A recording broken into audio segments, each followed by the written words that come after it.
Jį terorizavo kiekvieną krovinio vežėją, gaudė ant kiekvieno kampo, nes matot, žemdirbys vežė birų krovinį, šiek tiek pastabdė ir ant vienos ašies padidėjo apkrova, ji šiek tiek didesnė, reikia bausti, kuo daugiau bausti.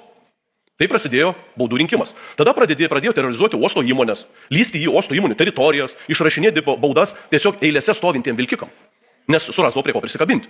Dabar mes jau matėme situaciją, kai uosto teritorija tie patys transportiniai vėl pradėjo siautėti. Ir kai kuriem darbininkam net laikė nervai ir pradėjo juos netgi blokuoti. Ir mes turime suprasti, kad tai bus toliau dar blogiau. Ir kas atsitiks, kai mes pridėsime kontrolės priemonių, nesvarbu, tai būtų svarstyklės, dar įvairios įrangos, kurios leis surinkti dar daugiau baudų ant pagrindinės arterijos į Klaipėdos uostą. Kas tada atsitiks? Vežėjai turės, kaip okupacijos metais, tapti knygnešiais, kurie šalutiniais keliukais, pamiškėm, miškais bandys pristatyti krovinį į Klaipėdos uostą, nes jis neturėjo kur pasisverti. Ir galbūt viršijo toną ar dviem savo svorį. Jis turės vėl slėptis, lakstyti pakampiais. Bet gali atsitikti ir kitas scenarius, kaip su sąsiaurio blokada. Institucijos pradės įblokuoti, riboti, tada verslas vežėjai vežantis krovinius neapsikentę užblokuos visą Klaipėdą. Ar mums to reikia? Ar transporto inspekcijos pagrindinis tikslas turi būti išrašyti ir surinkti kuo daugiau baudų? Ne. Ar jūs gali suprasti politikai, kurie tai daro, kad Klaipėdos uostui kiekvienos krovinys, kiekviena tona šiai dienai aukso vertės?